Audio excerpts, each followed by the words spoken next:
வணக்கம் நண்பர்களே. சென்ற வீடியோல ஹோர்முஸ் ஸ்ட்ரெய்ட்டை தடை செய்ததோ இல்லை அதை மூடியதோ ஈரான் அல்ல, இன்சூரன்ஸ் கம்பெனிகள் தான் அப்படிங்கிறத டீட்டெயிலா பார்த்தோம். இப்ப சமீபத்துல வேற மாதிரி சில செய்திகளும் வந்திருக்கு. அதை சார்ந்தது தான். அது எந்த மாதிரி செய்தி அப்படின்னா, குறிப்பா இந்த வீடியோல சைனாவினுடைய நிலைப்பாடு என்ன, அவங்க இதுல எந்த அளவுக்கெல்லாம் பாதிக்கப்பட்டிருக்கிறார்கள், எப்படி முன்னெடுத்திருக்காங்க, என்னென்ன மாதிரி நடவடிக்கைகள்லாம் போயிட்டு இருக்கு அப்படிங்கிறத இந்த வீடியோல கொஞ்சம் பார்க்கலாம். சைனா ஈரானை போட்டு பிரஷரைஸ் பண்றாங்க. அப்படியே பயங்கர அழுத்தத்துக்கு உள்ளாயிருக்கு ஈரான் சைனாவை. ஹோர்முஸ் ஸ்ட்ரெய்ட்டை திறந்துடு, நிறுத்தாத, மூடாத.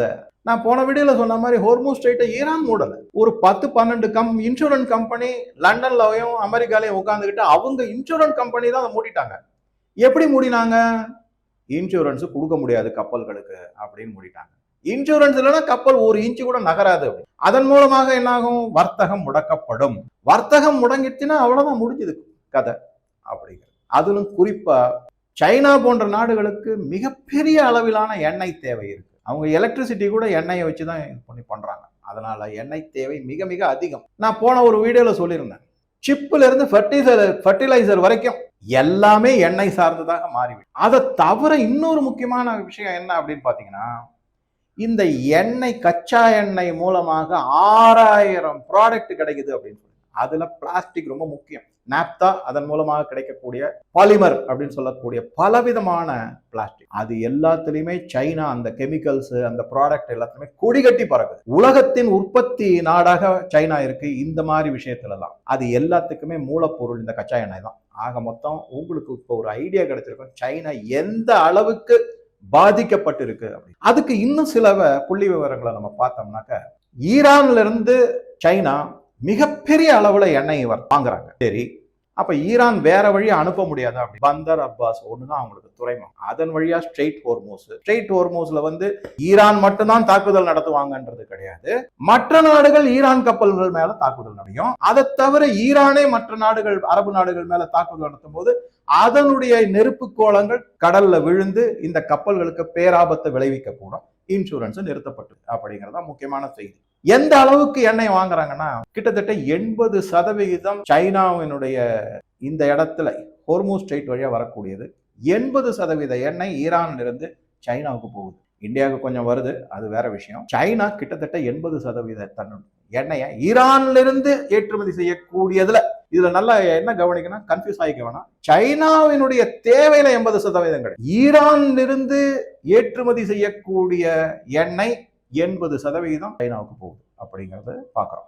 அதுக்காக சைனா என்ன பண்ணிருக்கு அப்படின்னா, கிட்டத்தட்ட $400 பில்லியன் 9000த்துல அப்படியே அதை மல்டிப்ளை பண்ணிக்கங்க, எவ்வளவு கோடி ரூபாய் வருங்கிறது உங்களுக்கு தெரியும். 1 பில்லியன் 9000 கோடி ரூபாய், 400 × 9000 போட்டுக்கங்க. அந்த அளவுக்கு சைனா ஈரான்ல முதலீடு செய்திருக்காரு. அப்ப அவ்வளவு பெரிய ஃபேக்டரி எல்லாம் வந்திருக்கா, ஆயுதங்கள், மற்றபடி இந்த பெட்ரோலியம் ப்ராடக்ட்டுக்கான இன்வெஸ்ட்மெண்ட், அதை சார்ந்துதான் மேக்சிமம் ஆயுதங்கள் கொடுக்கப்படும். ஸோ 400 பில்லியன் அப்படிங்கிறது நினைச்சே பார்க்க முடியாத அளவுக்கு மிகப்பெரிய அளவிலான முதலீடு. அதனால அந்த 400 பில்லியன் எந்த மாதிரி முதலீடு செஞ்சிருக்காங்கன்னா, 25 வருட ஒப்பந்தம் போட்டிருக்காங்க. போன 2 வருடத்துக்கு முன்னாடியில இருந்து 25 வருடத்துக்கான ஒப்பந்தம் போடப்பட்டு, இதெல்லாம் கணிச்சு தான் சைனாவை முடக்கணுங்கிற ஒரு எய்மும் இருக்கு அமெரிக்கா ஒன்னும் ஏதோ ஈரானை மட்டும்தான் தாக்குறாங்க, மற்றபடி எல்லாமே அப்படி கிடையவே கிடையாது. அவங்க எல்லா நாட்டையும் தன்னுடைய கட்டுப்பாட்டுக்குள்ள கொண்டு தான் இந்த உலகத்துக்கே மிகப்பெரிய ஒரு ஆளுமை மிக்க நாடு அப்படின்னு அவங்களுக்கு கையில வச்சுக்கணும். அதனால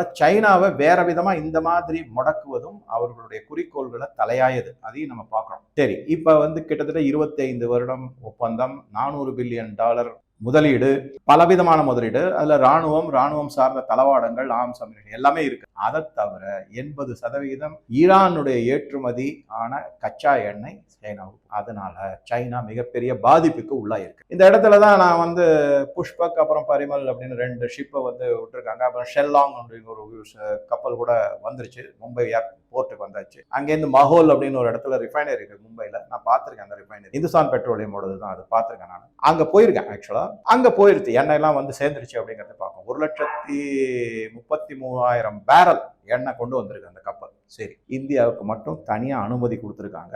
அது ஒரு முக்கியமான செய்தி. அதை பத்தின டீடைல்ஸ் பின்னாடி ஒரு தனி இதுவாகவே பார்க்கலாம் டாபிக்கா. சைனாவினுடைய கப்பல் போக முடியல, வேற எந்த நாட்டு கப்பலுமே போக முடியல. அமெரிக்கா, ஐரோப்பா மற்றும் இஸ்ரேல், சைனா இவங்களோட கப்பல்லாம் போகல. இந்தியாவுக்கு மட்டும் வந்திருக்கு. ரஷ்யாவோட கப்பல் மட்டும் 1, 2 அனுப்பியிருக்காங்க, அனுமதி கொடுத்திருக்காங்க. சைனா மிகப்பெரிய அழுத்தத்திற்கு உள்ளாகும். வர்த்தகம் பெரும் அளவுல பாதிக்க, உள்நாட்டுல பிளாஸ்டிக் பொருட்கள் சார்ந்த உற்பத்தி தடைபட்டு, எண்ணெய் தட்டுப்பாடு மிகப்பெரிய அளவுல. உடனே அவங்க என்ன பண்ணிட்டாங்கன்னா எண்ணெய் விலை ஏற்றிருக்காங்க. பெட்ரோல் டீசல் விலை ஏற்றனோடு இல்லாம கேப்பிங்னு சொல்லக்கூடியது பண்ணிட்டு, ஒரு காருக்கு இவ்வளவுதான் பெட்ரோல் ஒரு நாளைக்கு, அந்த மாதிரி கேப்பிங்லாம் கூட நிறைய செய்தி வந்திருக்கு. ஆனா ஒரே ஒரு பிரச்சனை என்ன, சைனால இருந்து எந்த செய்தியுமே வெளியே வர்றதும் கஷ்டம், வந்தா அது உண்மையான செய்தியா அப்படிங்கிறது ஒரு மிகப்பெரிய கேள்விக்குறி தான். இருந்தாலும் கசிய வைக்கப்பட்ட பல பன்னாட்டு செய்தி நிறுவனங்கள் மூலமா பல செய்திகள் வந்துகிட்டு தான் இருக்கு. அதுல இதெல்லாம் வந்திருக்கு, இந்த செய்திகள்லாம் வந்திருக்கு. சரி, இந்த லண்டன்ல இருக்கிற லாய்டு போன்ற இன்சூரன்ஸ் கம்பெனிகள் மூலமா தான் இந்த ரீஇன்சூரன்ஸ்னு சொல்லக்கூடியது, அவங்க ஒரு பக்கம் இதெல்லாம் மூடி இருக்காங்க, இன்சூரன்ஸ் கொடுக்கல, கப்பல் நடமாட்டமே இல்லாம இருக்கு, அதனுடைய போக்குவரத்தை இல்லாம இருக்கு அப்படின்னு பார்த்தோம்னா, இதை விட இன்னொரு மிகப்பெரிய இடி ஒன்று விழுந்திருக்கு. எல்லா நாடுகளுக்குமே விழுந்திருக்கு, எல்லா கப்பல் கம்பெனிகளுக்குமே விழுந்திருக்கு. அது என்ன அப்படின்னு பார்த்தீங்கன்னாக்க, P&I கிளப் அப்படின்னு ஒன்று இருக்கு. இது வந்து திரு அருணாச்சலம் ரங்கநாதன் அவர்களுக்கு கண்டிப்பா தெரிஞ்சிருக்கும் என்ன அப்படின்னு. இந்த P&I கிளப் அப்படி என்ன அப்படின்னு பார்த்தீங்கன்னாக்க, ப்ரொடெக்ஷன் அண்ட் இண்டெம்னிட்டி கிளப் அப்படின்னு சொல்லுவாங்க. ப்ரொடெக்ஷன்னா பாதுகாப்பு, இண்டெம்னிட்டினா அதற்கான அதாவது மதிப்பீடா இல்ல இழப்பீடு அப்படின்னு சொல்லலாம். நம்ம அதை கொடுப்பதற்கான ஒரு கிளப் இருக்கு. இந்த கிளப்ல வந்து கிட்டத்தட்ட ஒரு 10ல இருந்து 12 இன்சூரன்ஸ் கம்பெனி தான் அவங்க இருக்காங்க. இந்த P&I கிளப் என்ன செய்வாங்க அப்படின்னா, ஏற்கனவே ஒரு கப்பல், ஒரு ABC அப்படின்னு ஒரு கம்பெனி இருக்கு வச்சிருக்காங்க, அந்த கப்பலை வந்து இன்சூரன்ஸ் கம்பெனி பண்ணிட்டாங்க, அதை ரீஇன்சூரன்ஸ் பண்ணிட்டாங்க அப்படின்னா, அதுல இருக்கக்கூடிய சரக்குகள் மற்ற பொருட்களுக்கு இந்த P&I கிளப் வந்து இன்சூரன்ஸ் பண்ணும். இவங்க என்ன சொல்றாங்கன்னா, இந்த 10, 12 கம்பெனி இதுவுமே லண்டன்ல தான் இருக்கு. இவங்க வந்து முக்கியமா பல கம்பெனிகள் லண்டன் பேஸ்ல தான் இருக்கு. 90% சரக்குகளை இந்த P&I கிளப் தான் இன்சூர் பண்றாங்க. இப்ப அவங்க என்ன பண்ணிட்டாங்கன்னா நிறுத்திட்டாங்க. ஒரு பக்கம் ஹல் இன்சூரன்ஸ் நிறுத்தப்பட்டது, கப்பல் அடிப்படை அந்த இன்சூரன்ஸ் நிறுத்தப்பட்டது, ரீஇன்சூரன்ஸ் நிறுத்தப்பட்டுள்ளது. இப்ப P&I கிளப் இருக்குல்ல, அவங்க சரக்குகளுக்கான செய்யக்கூடிய, ஏன்னா உலக வர்த்தகத்திலேயே கப்பல் போக்குவரத்து வர்த்தகத்தில் இருக்கக்கூடிய 90% சரக்குகளுக்கு இந்த P&I கிளப் தான் இன்சூரன்ஸ் ஆக்ட் பண்ணிட்டு இருக்காங்க. அவங்க தான் அதை செய்யறாங்க. அவங்களும் நிறுத்திட்டாங்க அப்படிங்கிறது முக்கியமான செய்தி. ஆக மொத்தம் எல்லா விதமான இன்சூரன்ஸும் கப்பல் போக்குவரத்துக்கு நிறுத்தப்பட்ட பிறகு அந்த கப்பல் எப்படி மூவ் ஆகும், அது எப்படி நகரும்? அது நகர்வதற்கான சான்ஸே கிடையாது. ஆக மொத்தம் என்ன ஆகுது, ஈரான் வந்து சைனா கிட்ட, எப்ப என்னால ஒன்றும் செய்ய முடியாது, உனக்கு தான் வந்து சக்தி இருக்கு, ஐரோப்பிய நாடுகளோட பேசு, லண்டன் கிட்ட பேசு, எல்லாத்தையும் வாங்கி கொடு, கப்பல் நான் அனுப்பி வைக்கிறேன், நான் வேணா உன் கப்பல்னு கொடி இருந்துச்சுன்னா அதுக்கு வந்து AISன்னு சொல்லுவாங்க, ஆட்டோமேட்டிக் ஐடென்டிஃபிகேஷன் சர்வீஸ்னு ஒன்று இருக்கு. அது டிரான்ஸ்பாண்டர்லாம் இருக்கும் கப்பல்ல. அதை என்ன பண்ணுவாங்கன்னா, இப்ப நம்ம இந்திய கப்பல் கூட பல கப்பல்கள் அது மாதிரி தான் என்ன பண்ணிட்டாங்கன்னா, அதை ஆஃப் பண்ணிடுவாங்க. அப்பதான் டிடெக்ட் பண்ண முடியாது. அந்த ஆட்டோமேட்டிக் ஐடென்டிஃபிகேஷன் சர்வீஸ் மூலமா தான் எந்த கப்பல், எந்த நாட்டினுடைய கப்பல், அது எங்கேருந்து ஆரம்பிச்சிருக்கு, எங்க போக போகுது, டெஸ்டினேஷன், எல்லா தகவல்களும் அந்த டிரான்ஸ்பாண்டர் மூலமாக கண்காணித்து கண்டுபிடிக்கப்படும். அதை ஆஃப் பண்ணிட்டாங்கன்னா அது எந்த கப்பல், யாரோடது, என்ன சரக்கு உள்ள இருக்கு, எதுவுமே தெரியாது.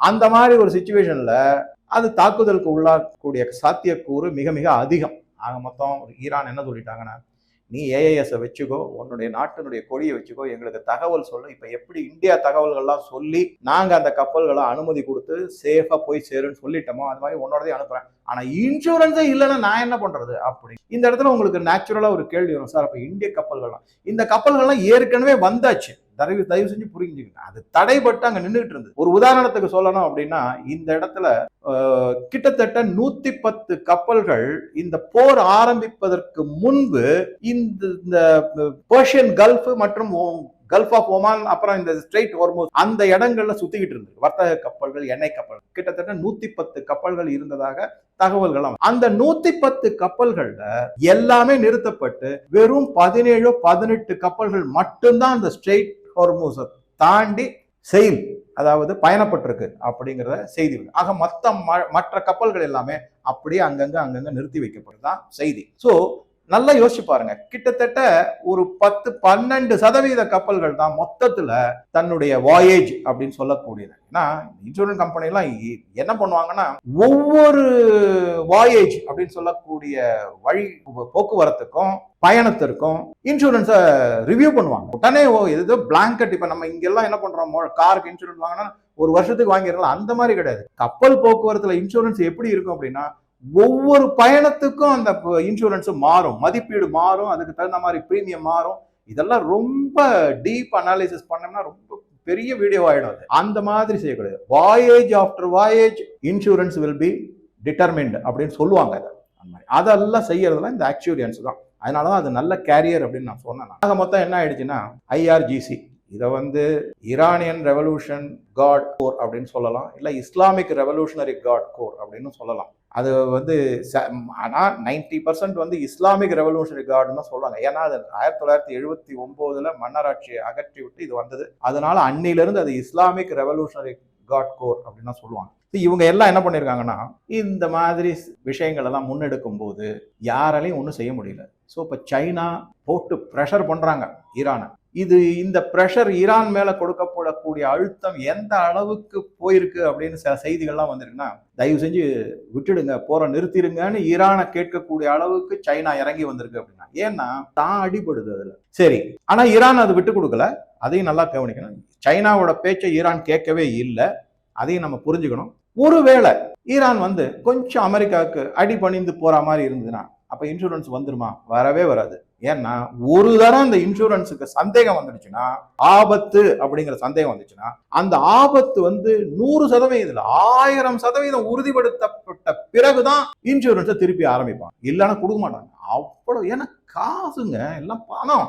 பாட்டுக்கு வாங்கிட்டீங்கன்னா மில்லியன்ஸ் ஆஃப் டாலர்ஸ் கையை விட்டு போயிடு, கம்பெனி திவாலாகி உட்காந்துரும். உங்களுக்கு சின்னதா ஒரே ஒரு விஷயம் சொல்றேன். இந்தியாவில் இந்த 4 இன்சூரன்ஸ் அரசுடைமை ஆக்கப்பட்டது இல்லையா, இன்சூரன்ஸை அரசுடைமையை ஆக்கினாங்க. அதுக்கு முன்னாடி நூத்துக்கணக்கான பிரைவேட் இன்சூரன்ஸ் கம்பெனி எல்லாம் இருக்கு. அதுல ஜோக்கா சொல்லுவாங்க, ஏன்னா நான் இந்த இன்சூரன்ஸ் ஏரியால கொஞ்சம் படிச்சிருக்கேன், செஞ்சிருக்கேன், அவங்களோட அதுல கொஞ்சம் இந்த ரிஸ்க் மேனேஜ்மெண்ட்ல ஒர்க் பண்ணிருக்கேன். அதுல அந்த காலத்துல அரசுடைமையாக ஆக்கப்படுவதற்கு முன்னாடி அந்த கம்பெனியில் இருக்கிற டைரக்டர் எல்லாமே பேனாவை இன்சூர் பண்ணிப்பாங்களாம். அந்த பேனா இது பைலட் பென், அது ஏதாவது ஒரு மாண்ட் பிளாங்க் அப்படிங்கிற மாதிரி. அதை ஒரு உதாரணம் சொல்லணும், 10,000 ரூபாய், ₹1,00,000 இன்வெஸ்ட் பண்ணுவாங்க. வேணும்ட்டு அந்த பேனா அது ஏதோ ஓட்ட பேனாவா இருக்கும், கிளைம் வாங்கிப்பாங்களாம். அந்த மாதிரி எல்லாம் இன்சூரன்ஸ் கம்பெனியை டைரக்டர், அங்க இருக்கிற ஆபீசர்ஸே பல ஊழல்கள் மூலமாக கொள்ளையடிச்சிருக்காங்க. அதையெல்லாம் சேர்த்து தான் அரசுடைமை ஆக்கப்பட்டது அப்படிங்கிற மாதிரி கூட சொல்லுவாங்க. பட் அது ஓரளவுக்கு உண்மைதான், இல்லைன்னு சொல்ல முடியாது. ஆக மொத்தம் நீங்க யோசிச்சீங்கன்னா, இந்த இடத்துல இந்த ஆக்சுரியன்ஸோ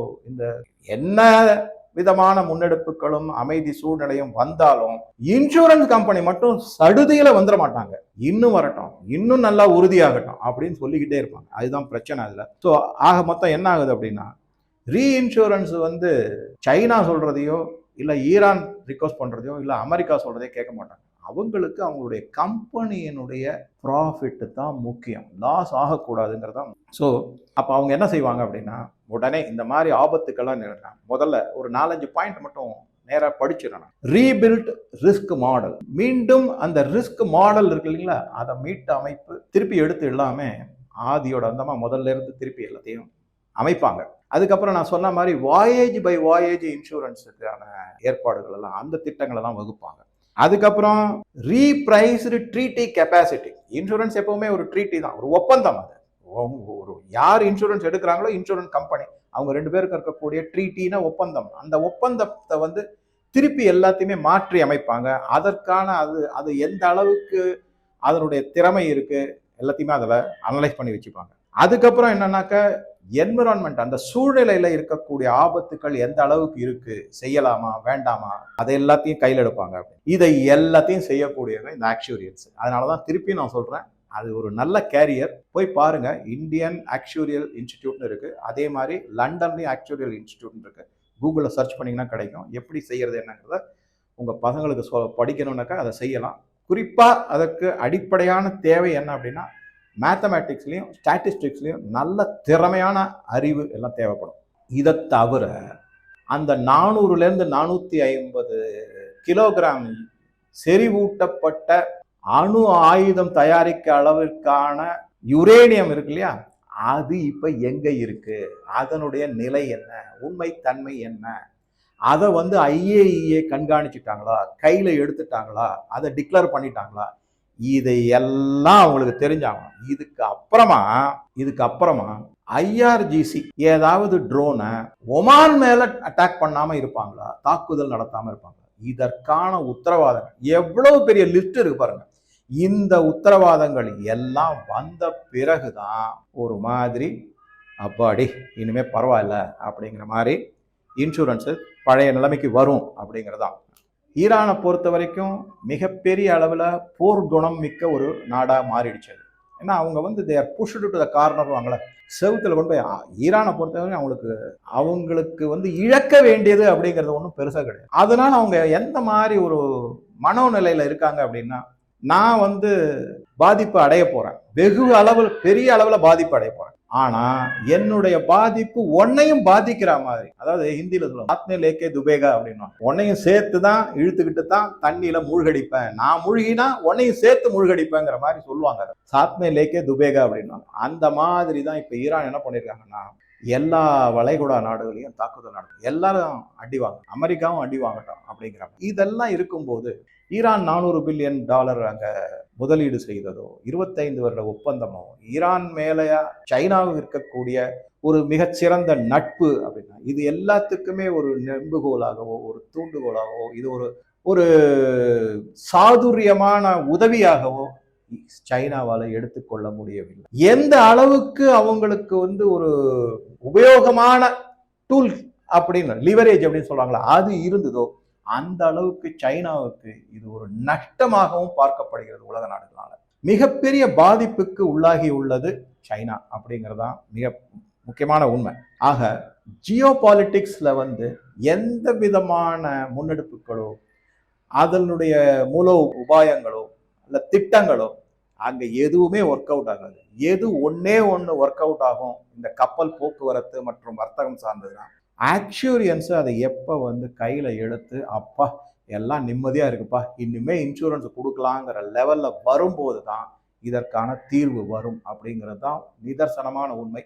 இது பல பேர் இதை பற்றி பார்க்காம என்ன பண்ணுறாங்க அப்படின்னா, ஆயிலை பற்றி பேசுகிறாங்க, வர்த்தகத்தை பற்றி பேசுகிறாங்க, ஸ்ட்ரெயிட் ஹோர்மூஸை பற்றி பேசுகிறாங்க, இன்சூரன்ஸை பற்றி எனக்கு தெரிஞ்சு யாருமே பேசவே இல்லை அப்படிங்கிறது தான் என்னுடைய பார்வை. நான் படித்து தெரிஞ்சிட்ட வரைக்கும் அதனால தான் இதை உங்க கூட வச்சுருக்கேன்.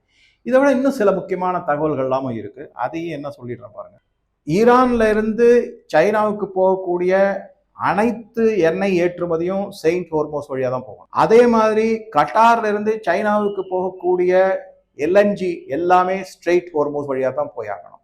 இது மிக மிக முக்கியமான சில பாயிண்ட்.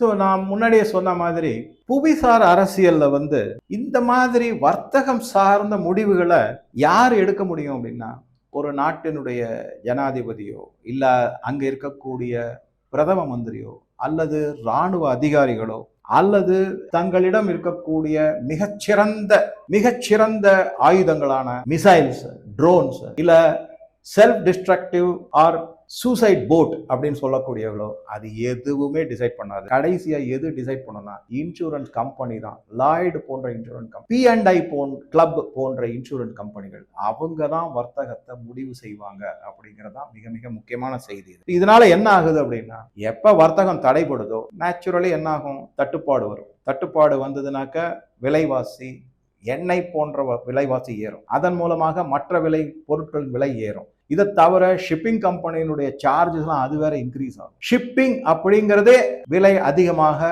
ஆகக்கூடிய ஒரு நிலைப்பாட்டில் வந்து நிற்கும். ஸோ இதுதான் மிக மிக முக்கியமான செய்தி.